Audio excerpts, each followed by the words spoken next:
I'm very excited to welcome Senator Jon Ossoff from Georgia to LA to our studio here. It's great to see you. Great to be here. Thank you for having me. Thank you. Slow news year. It's good to have you in studio. Okay, so let's just get into it. So earlier this week, MSNBC reported that the Justice Department is planning to indict former FBI Director Jim Comey for allegedly lying to Congress. This announcement came a couple days after Trump fired the U.S. Attorney for the Eastern District of Virginia and installed his own personal attorney, someone named Lindsay Halligan, who I believe ABC News reported was presented with a memo recommending she decline to bring charges, but it sounds like she's going to pursue them anyway. She has no prosecutorial experience. So it kind of tells you everything you need to know, I think. What's your reaction to these reports and what they tell us about rule of law in this country? Well, that the rule of law is hanging by a thread in the United States right now. We have public enemies lists, DOJ drawing up orders to U.S. attorneys to investigate political targets.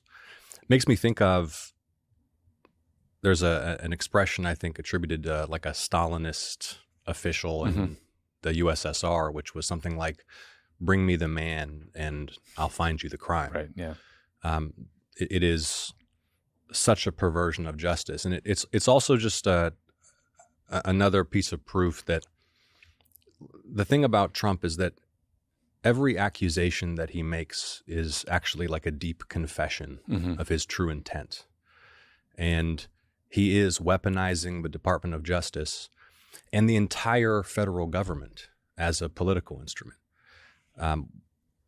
This effort to crush the opposition, destroy the pillars of authority that might oppose or criticize him, stifle dissent, make examples of his enemies and adversaries using the force of law is so deeply un-American, and I think one of the most significant threats to the basic fabric of our republic in well over a century. In other in other legal news, Trump accused United Nations employees of sabotaging his UN visit because someone briefly turned off an escalator. His surrogates are suggesting this was a grave assault on the president and first lady, and Trump himself tweeted, "The people that did it should be arrested," end quote. To the best of your knowledge, is it a crime to turn off an escalator?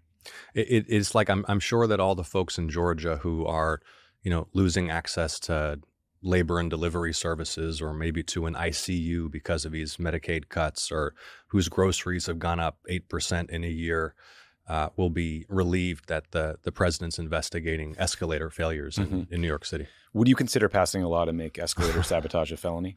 I'll have to give that some consideration. Okay, we can double back on this one. So we appear to be close to a government shutdown. On Thursday, Trump's Office of Management and Budget sent a memo to agencies telling them to identify programs and projects and activities that can be permanently eliminated in the event of a shutdown, as opposed to just a temporary furlough. In other words, they're sort of signaling that they think the shutdown could expedite the DOJ efforts that we've all talked about so much. Do you think that we're going to shut down the government? And do you think that's the right thing to do? As of our taping this, I think it's too soon to tell, but it doesn't bode well that the president is refusing even to meet with opposition leaders in Congress. I do think this is a big mistake from OMB and the White House and Russ Vought. The mass firings and the DOJ effort were hugely destructive and hugely unpopular. I mean, there's a reason that they kicked Elon to the curb, at least publicly. Like in Georgia, a quarter of CDC employees have been pushed out, or they've tried to push him out. The American public doesn't like mass firings, and I know that it sparks joy in Trump's West Wing to fire hundreds of thousands of public servants. But if what they plan to do is to refuse to talk, in refusing to talk, force a shutdown, and then sort of rampage, the public's going to turn pretty quickly against that. So I think it's seriously overplaying his hand for the budget director. So, I mean, this shutdown talk kind of brings me to bigger anxiety I hear from Democrats, which is they feel like Trump poses this existential threat to the fabric of our country, but that the current leaders of the Democratic Party are not necessarily meeting the moment. The criticism is like, the leadership isn't using the little power they have to block enough stuff that Trump is doing. They feel like leadership is terrible at communicating and that Trump is running circles around us in terms of messaging. What would you say to those Democrats who are anxious and who frankly want to see younger senators, the next generation of elected officials like yourself, in leadership roles? Yeah, I mean, first of all, I would say I get all that. And I completely understand the apprehension, the fear that people feel right now, the frustration. I also think just to level with folks, there is no magic button that senators aren't pushing, right? They would have pushed it on day one. And we do have to wield the powers that we have as the minority in the opposition to limit the damage and try to contain this out of control executive. But as I look ahead to the midterm elections and think about the generational obligation that we have to win, right? Like, I think that we as citizens right now have an obligation to deliver a landslide victory in these midterms that is as profound as any moral obligation any group of citizens has had throughout our country's history. We have to win these elections. And there are two things that worry me. Because we have the wind in our sails. I'm holding rallies across Georgia that I barely promote that thousands of people are coming to. You all remember, I ran in the first big U.S. House race after Trump was elected the first time. Then those double header, double overtime Senate runoffs for the Senate majority in 2021. So I have run at the most dramatic moments of the Trump era. Yeah, no pressure in those races. And I've never seen opposition energy and determination like I'm seeing right now. And even all of the angst that's directed at the Democratic Party is actually a good sign in that it shows the passion that people feel to oppose this and to right the ship. What worries me is that we're a little too in our own heads. In what sense? In the sense that a loss of faith, a loss of confidence in our ability as citizens to use the rights we have as citizens to shape this country's future because we're doom scrolling in the fetal position, right? Or waiting for some charismatic savior to ride in as a national figure who will fix all this. We have a president who is completely out of control, a crook engaged in unprecedented brazen personal corruption, who's passing one of the most unpopular agendas in American history. The public is turning against him. The opposition is motivated. We can win and we have to win. But we don't have the luxury of despair or self-pity or kind of wallowing in doubt. So I just want folks to focus on what we can control. And yes, we in Congress have obligations to rise to this moment, and all of us have obligations to work like hell to win these midterm elections and to restore some checks and balances to Washington. All right, I'll take that as a pump-up speech. I'll stop doom scrolling for that. That works for me. Just cut the doom scrolling in half. Yeah, that's honestly a good note. You mentioned the corruption of this whole thing. Yeah. I think it's the most undercovered story of the administration is the corruption that's happening in plain sight. I mean, some of it's not in plain sight. We heard about Tom Homan getting the border czar, getting a kava bag with $50,000 in it. Who among us? You never just done one of these? Apparently he was going to get $50,000 in exchange for government contracts. Then every time Trump goes on a foreign trip, Don Jr. or Eric follows behind, right? And they announce $1 billion real estate deal. We got a golf course in Vietnam. We got a tower in Dubai, whatever. And then for me, it's the crypto is the main event.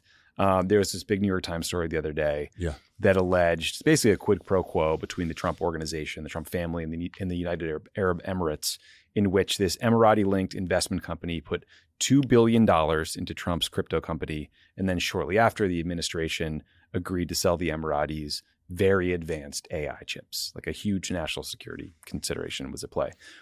How do you think we can get people to notice and care about this stuff? Because I feel like when I try to tell people in my life who are just kind of normie voters, they're like, all politicians are corrupt. They all do this kind of thing.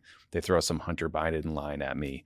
And then What can Congress do about it if we actually win the midterms?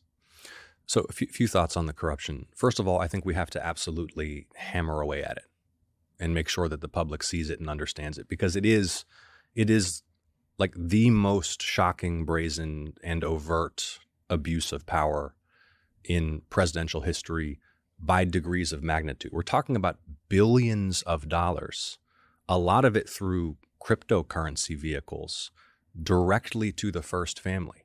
And he's got his personal envoy, right? Like his sort of roving diplomat, Steve Witkoff, who, by the way, the wars that they promised to end are still raging, whose son is doing business with the Trump boys in this World Liberty Financial vehicle that foreign sovereign wealth funds are pouring billions of dollars into. You know, there is good reason to believe that they are shaping American grand strategy around the personal financial interests of the first family. And the hypocrisy is stunning. Like, one of the things I said at a rally a few months ago was like, Hunter Biden should have been more ambitious. Like, you know, this is an insane level of corruption and self-enrichment. But I think there's a deeper story here about corruption in American politics, which is something the Democratic Party needs to focus on, which is that Trump, in my view, is a symptom of the deeper corruption in our politics. Like, how is it that we have a demagogue who promises to tear it all down, elected twice to the presidency? It's in part because much of the American public has lost faith in our political system. Totally agree. And with just cause. Since Citizens United, this political system has been corruption on steroids. And that is a big part of why policy doesn't serve ordinary people. So as Trump poses this sort of radical threat to the rule of law and the Constitution, things that we have to protect, we can't just become mere guardians of the status quo. We have to be about change and reform. And money in politics is like the root of all of this. We have to focus on that. You know, the vast sums of corporate and billionaire money in our political system, with or without Trump, are why ordinary people are so ill-served by elected officials and by Congress. We need to take up that mantle and run with it. And if we don't solve this problem, even once we put Trump back in the box in the midterms and once he's gone, the country will still be in deep trouble. So look, I totally agree with you. I worked for Barack Obama in the Senate in 2006, and there was this big scandal for the old heads out there. You might remember Jack Abramoff, who was this sketchy lobbyist who was, you know, giving people boxes at, you know, football games and stuff. It was a deep, corrupt scandal. And so Democrats ran hard on a reform agenda in the 2006 midterms and did incredibly well. And Barack Obama was kind of out front of that. And so I totally agree with you. I've seen both the necessity of it, right? I agree that money is kind of the original sin for a lot of our political problems, but also the political upside of it. I guess the question is, what does that reform agenda look like? Is it no PAC money, no lobbyist money? Are we talking about stock trading from members of Congress? Like, how are you thinking about what that all is? Of these things and more. I mean, you know, I have been championing legislation to ban members of Congress from trading stock. My campaigns have not taken contributions from corporate PACs or from federal lobbyists. I've introduced a bill to ban corporate PACs. You know, the American people understand that the system really is rigged. But Trump is not unrigging it. He's re-rigging it for himself and his personal financial interest and his family's financial interest. So, you know, we have to be about change and recognize that the public's complaints are legit.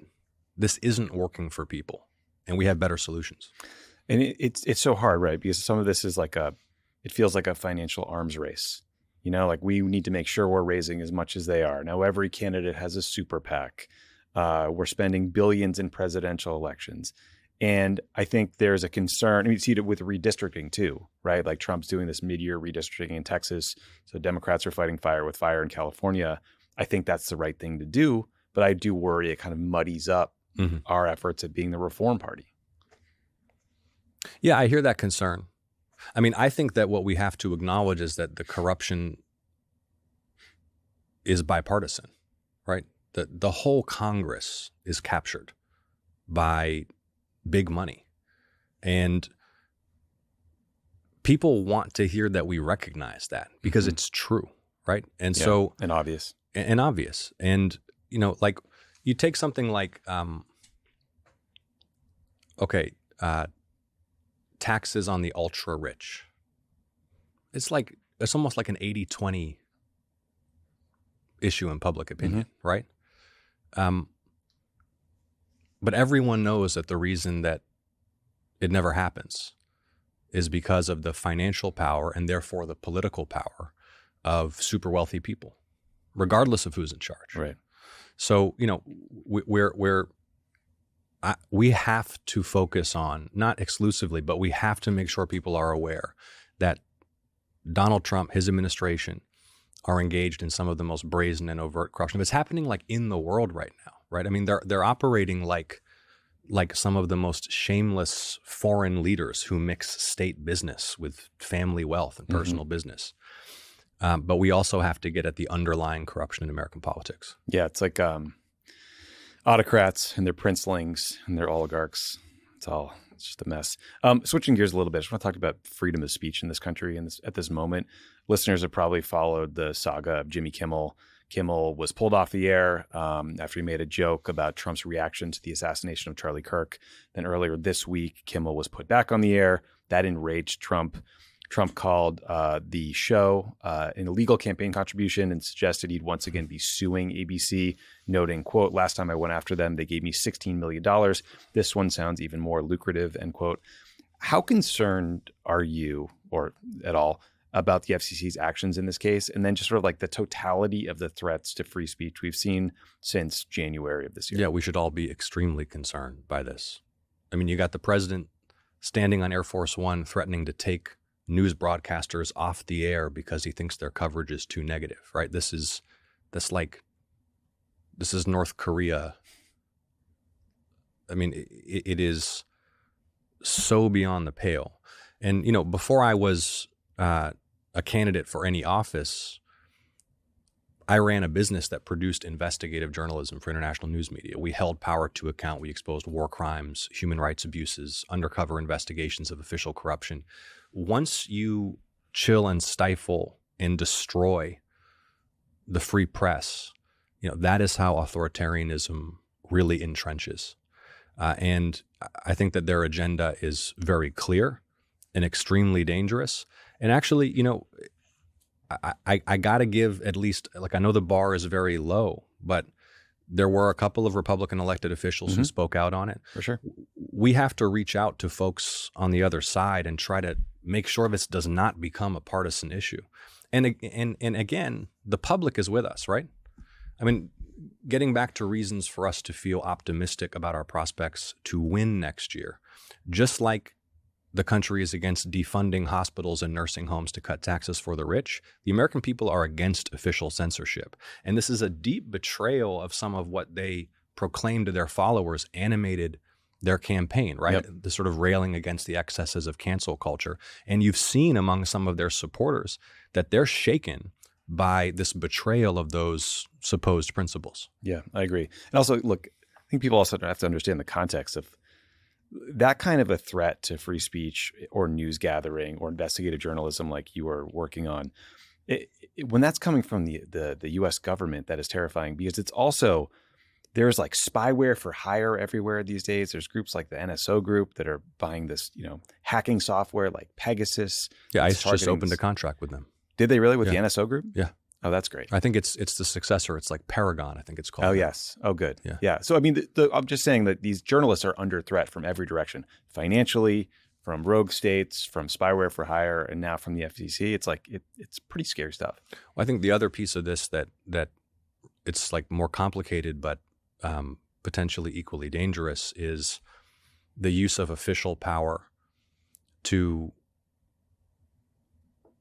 bully tech companies into how they run the algorithm that delivers content to people, right? Like threatening to take NBC off the air because you think that their coverage is too negative is obviously like a brazen, unconstitutional, un-American attempt at a sort of classic form of censorship.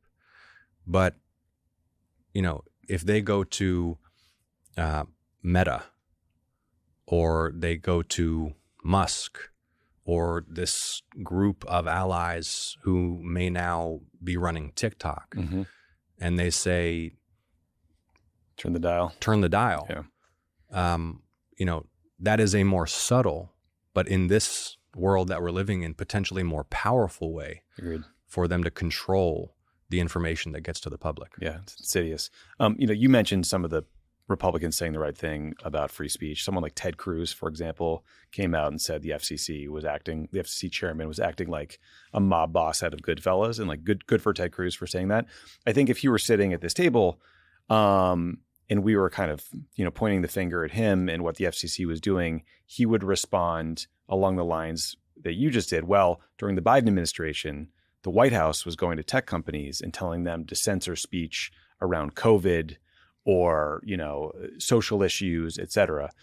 Do you think that the Democrats or the Biden administration overreached at that point in ways that in hindsight were maybe showed less of a commitment to free speech than we should have been showing? I think probably yes in some cases. But I think that the whataboutism is like pretty limited in its validity because we're talking about things that are vastly different, right?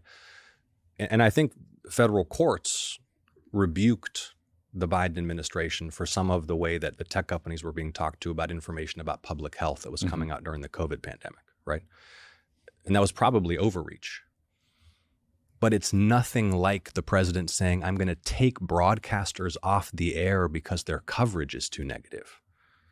So, you know, we should not, we obviously need to practice what we preach and acknowledge where there may have been mistakes. But let's not for a moment indulge the lie that these are equivalent in any way. Yeah. You mentioned ICE buying the Pegasus-like software, working with the NSO groups, whatever their new corporate name is. I know your office has been investigating ICE and human rights abuses in U.S. immigration detention facilities. Can you just talk to us about what you guys have found? Yeah, well, I've been investigating not just Homeland Security facilities, but federal prisons, state and local prisons and jails since I was elected. I mean, and you know, that has been sort of the continuity of effort for me, having left investigative journalism and entering office. The oversight muscles in Congress are so atrophied, right? Like most of the oversight is partisan oversight, and very little of it is just pure public interest oversight. Can you explain the distinction in your mind? Yeah, so most of the oversight in Congress is like one party investigating the other party's efforts. And, you know, there's a role for that in ensuring that there's accountability, right? Like you have to have that kind of hostile exchange in order to ensure that things are brought into the public light and debated no matter who's in power. But what gets neglected is oversight that's essential for principled moral reasons, human rights reasons, but for which there's no obvious political reward. You know, like there's not a lot of political upside to investigating the abuse of federal inmates. Right. And so we have this federal prison system where there's this ongoing multi-decade human rights crisis that gets very little attention from Congress. You know, so I've led investigations of corruption and civil rights abuses in federal prisons, of uncounted deaths in state and local prisons and jails. One investigation from 2 or 3 years ago, it was a bipartisan investigation where the ranking member on the subcommittee I led was Senator Ron Johnson of Wisconsin, not exactly a fellow traveler ideologically, right? Not even close. But, you know, I got him to work with me on an investigation into an ICE detention facility in Georgia where we found, and it was a bipartisan finding, that multiple female immigration detainees at this facility had been subjected to unnecessary invasive and in some cases non-consensual gynecological surgical procedures while in U.S. detention. Surgical procedures. Jesus Christ. So I say all that to say that my efforts to investigate human rights abuses in prisons, jails, and detention facilities is not new.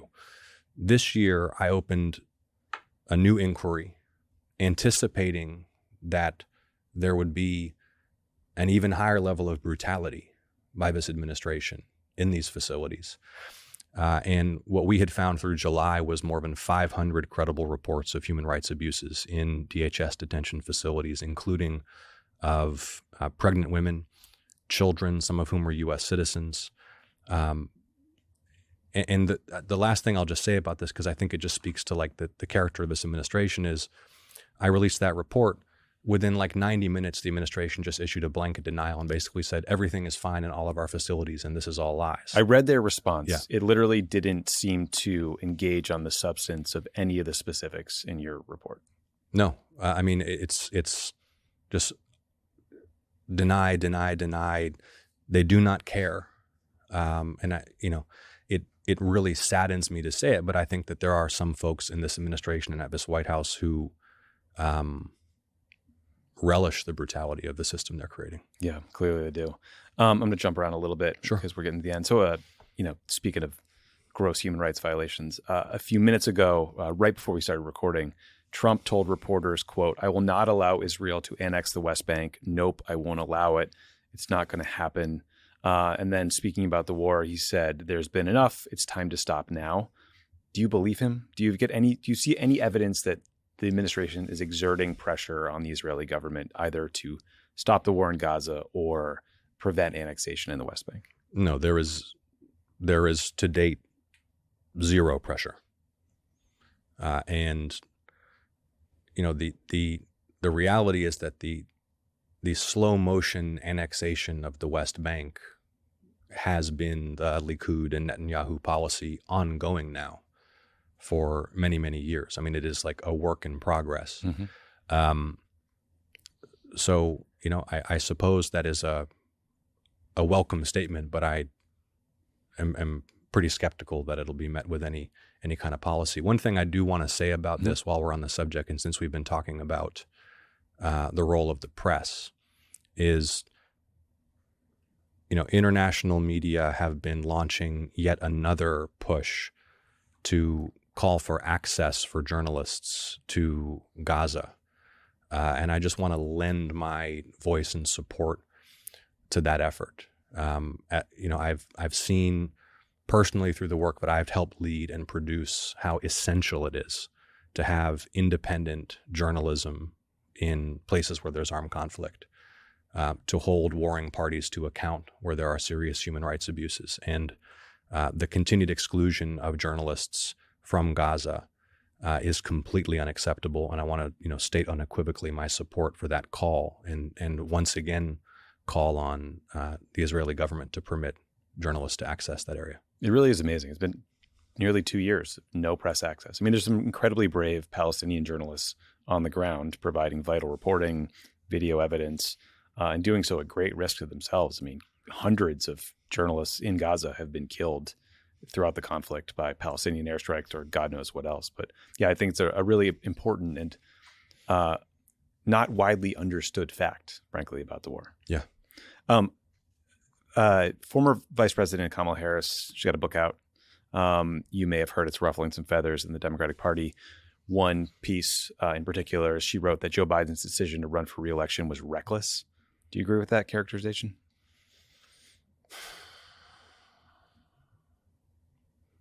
Well, I think that events have proven it to be the wrong decision. I mean, I was not in the room, but I think it's clear that he wasn't up for it. And by the time the decision was made to make a change, it was very, very late in the game. Do you think that's like a one-off situational challenge? Look, I think back to that time and I felt in my heart that I knew Joe Biden was too old. But I kind of wondered like what value there was. I mean, after the debate, it was obvious, right? And people were like, he's got to go. He's got to, step down. But I think when he ran, we all thought he was going to be a bridge, maybe just a 4-year for one-term president, and then hand the reins over to somebody else for a contested primary. Do you think that there was something preventing, I don't know, a more honest conversation about his prospects within the Democratic Party? Because the data was there. Voters were telling us he was too old. Focus groups, they were telling us he was too old. We just didn't listen to the mounds and mounds of data that was out there. I think that the most brutally honest answer to that question is, when you're facing the specter of Donald Trump potentially being reelected to the presidency, and you have in the sitting president the presumptive nominee, it's understandable that you're not going to be inclined to do or say things that might weaken that presumptive nominee against Trump, given the threat that he posed and poses. But, I think that, look, I think the other piece of this, and one of the reasons that I think, Democrats across the country, you mentioned, they have this, and I hear this everywhere, right? Like this longing for public leadership, right? And for folks to follow, and for a clear voice and a clear rallying cry. And I say this with all due respect to the former president, and I think he achieved some pretty extraordinary things while he was in office, things that certainly helped Georgia on insulin prices and clean energy manufacturing. But we did not have a powerful voice communicating and leading for much of the latter half of that term. And that certainly contributed to the defeat in the election. But what I think what we need that we haven't had in a long time is a deep and compelling story and vision about where the country is and where the country needs to go. So the lack of a strong presidential voice for an extended period there took a toll, no doubt. Yeah, definitely did. You have a big re-election coming up. I saw outside groups are already announcing how many millions they're going to spend against you. How are you guys feeling about the state of the race? What do folks need to know, and how can they help you out? Yeah, look, this will be the biggest Senate race of the midterms, and I keep happening to run in these huge consequential elections, but I'm the only Democrat running for re-election in the state that Donald Trump won. So I'm their number one target. They want the seat. And what, a couple of Republican colleagues have told me privately is they also, the GOP wants me gone, right? For all the reasons that we've just discussed, they don't want fresh voices, young blood in the opposition, right? That sometimes I joke to people, no disrespect to anyone out there, but it's like I work in the most powerful and prestigious senior center in America. And so they have a lot of motivation to defeat me. They spent $310 million or so to try to fend me off the first time. So much money for I expect that they will spend like $500 million to try to beat me this time. And so my message to folks, and I say it just to be very, very real, is please help, right? Go to electjon.com, support the campaign, do what you can, $10, $15. We don't have the luxury of despair right now. We cannot spend the next 15 months wringing our hands and in worry and depression. We have to win these elections. We need to win in a landslide. We need to be in a winning mindset. We need to recognize that we're facing an unpopular president doing immense damage to the country. We have the wind at our backs. And as long as we don't defeat ourselves, we're going to win. But it is going to take resources. So please support my campaign. It's a great pitch. You don't think the Villages is a more distinguished retirement? Last question. So you have a 3-year-old and a 4-month-old? Yeah. So between that... That's about the same age as your kids, right? Yeah. I've got a 2-year-old and a 1-year-old. So I guess between that parenting and the re-election, you sleep sometime in 2030. Is that the goal? God bless my wife. I love you, Alicia. It is the world's tiniest violin and everything, but it is sort of the toughest part. Obviously, is the time away from kids, because you've got kids this age. It's like physically painful. And when they're so young, every week it's like a whole new so many new discoveries, new personalities. So, but it also motivates me, to understand the stakes for the next generation. But yeah, I mean, my wife's a practicing physician. She's an OB doctor in Georgia, and we're blessed to have these beautiful children. And my God, you guys are a busy house. Busy, but people ask me how I'm doing. It's like as long as our children are healthy, that's the most important thing. Yeah. Do you guys I don't know if you do screen time. Do you have a favorite show like Miss Rachel House, Bluey, Daniel Tiger? So Eva, who's the 3-year-old, she watches a lot of ballet. Okay. She watches a lot of Winnie the Pooh. By the way, a lot. Like, we limit the screen time. Of course. But when she just got into this, I don't know if I should be like plugging TV shows on the show, but she just started watching, I think it's like an Irish show called Puff and Rock, which is very cute. Puff and Rock? Okay. Little animals living on it. So if you're looking for I'm writing that down. For safe, nurturing content, I recommend it. My daughter is now doing ballet. Yeah, so is Eva. Okay, but did she do it in the tap shoes, the old school kind? She's got little she's just in pink socks. Okay, yeah. Lizzie's got little tap shoes, and they're fun until she jumps on her brother's foot, and then we got problems. Do you have a preferred duty? Are you like giving bottles, diapers, general tidying? I do it all. Yeah. I mean, and I really relish it. Like my team, if they had their way, much love to my team, but my team, if they had their way, would have me, all day, every weekend. When I first got to the Senate, I sat down with I mentioned that, it is a body of very mature statespeople. Uh-huh. I sat down with a very, very, very senior member and sort of asked for some advice. And what this senator told me was, he was like, Jon, I don't remember a single fish fry, chicken dinner, county fair or whatever that I felt like I had to go to, but I missed. But I remember every ballet recital, soccer game, birthday party that I miss. Like, don't be like me. So I have just walled off time. Some Cat Stevens, Cats in the Cradle shit right there. I have just walled off time, and That's I don't want to have the regret of having missed their childhood. No, that's tough. Well, listen, it sounds like it's good life balance there. Senator Ossoff, thank you so much for doing the show. Everyone, what's that website again? It's electjon.com. Hey, just one more note. I know it is really tough and it's bleak, and but it's not Jim Crow. Okay, Americans have been through a lot and gotten through a lot and built a better, more beautiful, more just country. So this is our challenge. This is our moment. Let's just rise to it and win. Yeah, I bet 1963 was pretty scary. Yeah, JFK getting shot, Jim Crow. Yeah. Wise words, Senator. Thank you. Thank you.